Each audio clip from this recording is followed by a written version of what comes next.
aku baru aja nyobain salah satu mobil baru ya, Xpeng X9.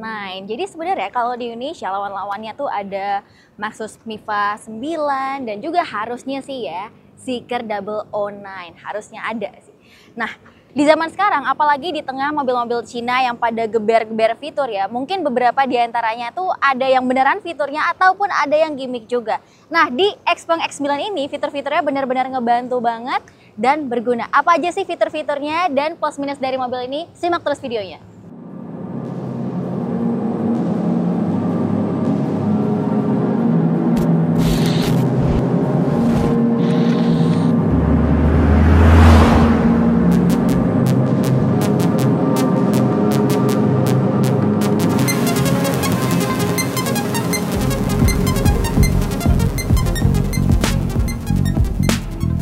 Plus yang pertama, yaitu adalah fitur terutama di bagian baris kedua ini ya, di seatnya. Jadi di seatnya ini udah bisa beberapa pengaturan sampai ke zero gravity. Zero gravity itu adalah posisi paling nyamannya, udah disettingin langsung sama Xpeng posisi ternyamannya di baris kedua ini ya.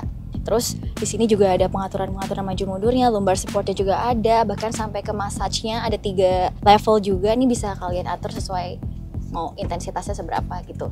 Terus di bagian tengah ini mungkin fitur ini ada di beberapa mobil, cuman ya ini bisa sampai tunggu.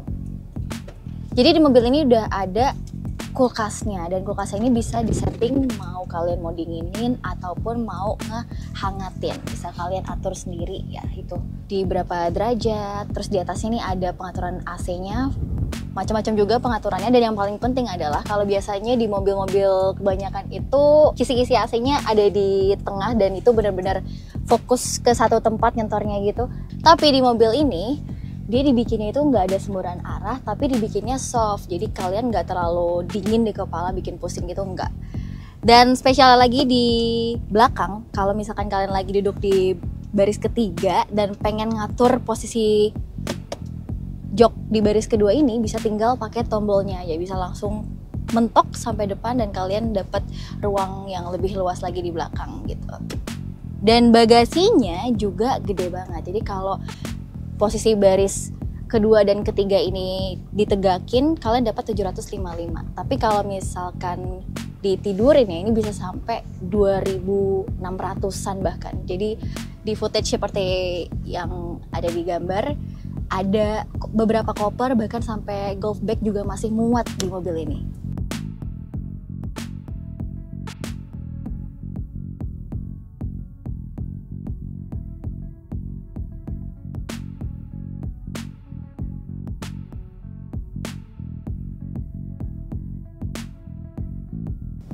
Dan penumpang belakang, kalian bakal dapetin layar TV yang gede juga nih di sini. Terus isinya itu ada beberapa entertainment yang mungkin kalian udah familiar, kayak YouTube, Spotify, Disney Plus, Apple TV. Bahkan banyak yang bisa di-download lagi di app-nya, App Store-nya gitu. Sampai ke Instagram aja ada, guys.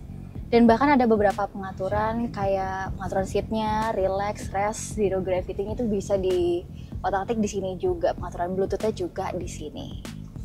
Plus yang kedua adalah kelegaan kabin. Ya, mobil ini kan dimensinya gede banget ya. Panjangnya itu sekitar 5 meteran lebih, 5,2 meter. Terus lebarnya juga lebar banget, hampir 2 meter. Jadi emang kalau dari ujung sini terus mau ke ujung sana tuh kerasa luasnya gitu guys. Makanya disimpelkan banyak pengaturan-pengaturan yang memudahkan kita di baris kedua dan ketiga contohnya.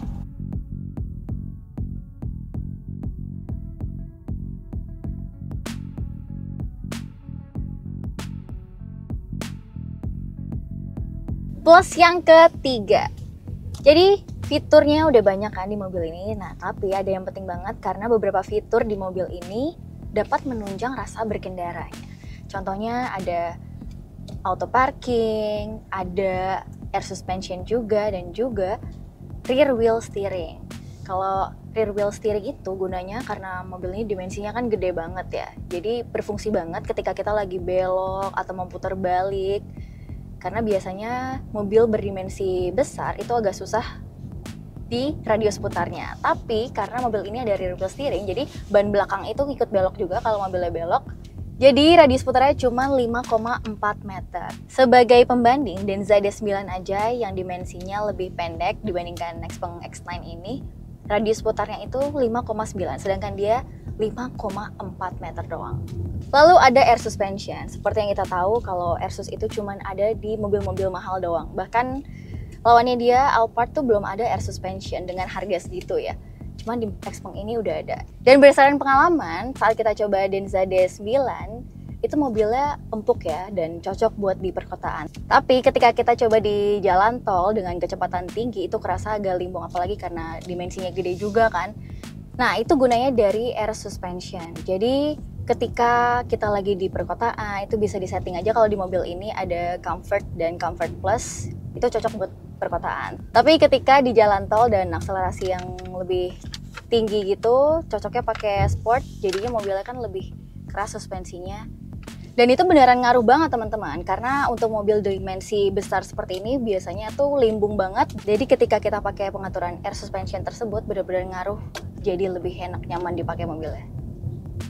Dan juga air suspensi ini bisa untuk mengatur suspensinya, tinggi rendahnya lebih tepatnya. Jadi ketika posisi diam, itu berguna banget buat orang kalau mau masuk mobilnya atau mau keluar mobilnya, misalkan kita lagi bawa orang tua gitu ya. Jadi kalau direndah tinggiin kan gampang mereka keluar masuknya tuh. Tapi cuman untuk keadaan diam doang. Karena kalau lagi pas jalan itu bakal langsung menyesuaikan sendiri mobilnya tinggi rendahnya gitu. Fitur yang terakhir yang paling kepake yang menunjang berkendara mobil ini tentunya adalah auto parking. Mungkin di banyak mobil udah ada fitur ini ya, auto parking ini, cuman berfungsi banget ketika kalian lagi memakai mobil yang dimensinya besar seperti Xpeng X9 ini. Ditambah kalau menurut aku sendiri, auto parking ini lebih canggih dibandingkan pesaing-pesaingnya dia yang ada sekarang ya, karena benar-benar mulus banget, sampai pengeremannya itu benar-benar dia atur secara halus gitu, dari cari parkirnya, dari dia tentuin posisinya, sampai ke pengereman, sampai mobilnya presisi. Itu benar-benar halus banget.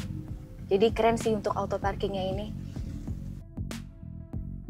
Sekarang kita masuk ke bagian minusnya. Tadi kan untuk plusnya aku sempat mention kelegaan kabin, dan pasti kelegaan kabin itu dimensi mobilnya besar juga ya. Dan ternyata ini dapat menjadi tantangan juga, apalagi untuk si drivernya. Jadi dimensinya kan gede nih, panjangnya aja 5,2 meter, lebarnya hampir 2 meter, dia di 1,9 ya.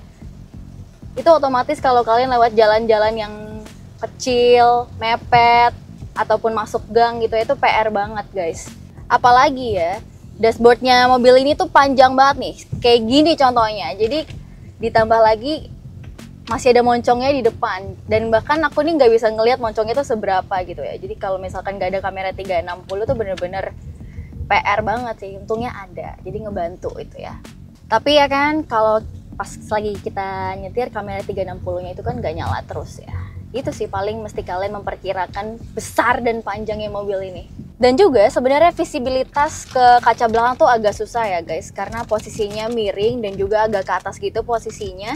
Apalagi ketika penumpang belakang itu lagi nyalain layar TV-nya, kan turun TV-nya, jadi kita nggak bisa ngeliat ke belakang. Cuman untungnya ada si rear camera ini yang bantu kita ngeliat belakang dengan kamera belakang. Lalu minus yang kedua, seperti mobil-mobil Cina pada umumnya yang udah banyak fitur, rata-rata fiturnya itu berada di head unit.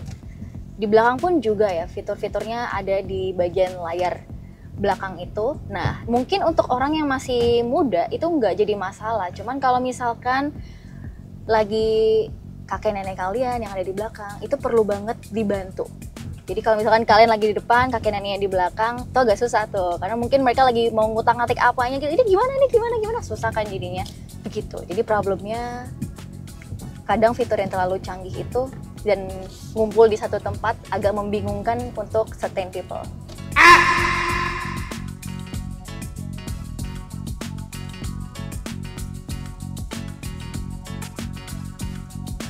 Lalu minus yang terakhir. Jadi minus yang terakhir itu yang menjadi penutup dari video ini juga.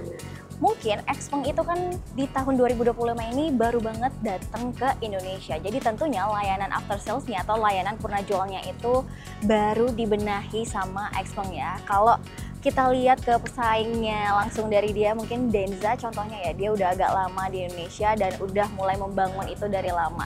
Jadi mungkin beberapa orang akan lebih milih Denza untuk after sales-nya ya. Cuman kalau dari fitur, mobil ini menang banyak sih memang. Jadi ada 3 tipe dari Xpeng X9 ini. Yang paling rendah itu ada di harga 990 juta rupiah. Baru yang tengahnya standar long range pro itu di harga 1 miliar 69 juta rupiah. Lalu yang paling tinggi yaitu standar long range pro plus, harganya 1 miliar 99 juta rupiah. Nah, gimana? Kalian udah dengar sendiri tadi fitur-fiturnya apa aja, mungkin yang bisa jadi faktor kalian pembanding dengan merek sebelah. Silahkan komen di bawah fitur favorit dari kalian kira-kira apa. Sampai jumpa di video-video kami berikutnya.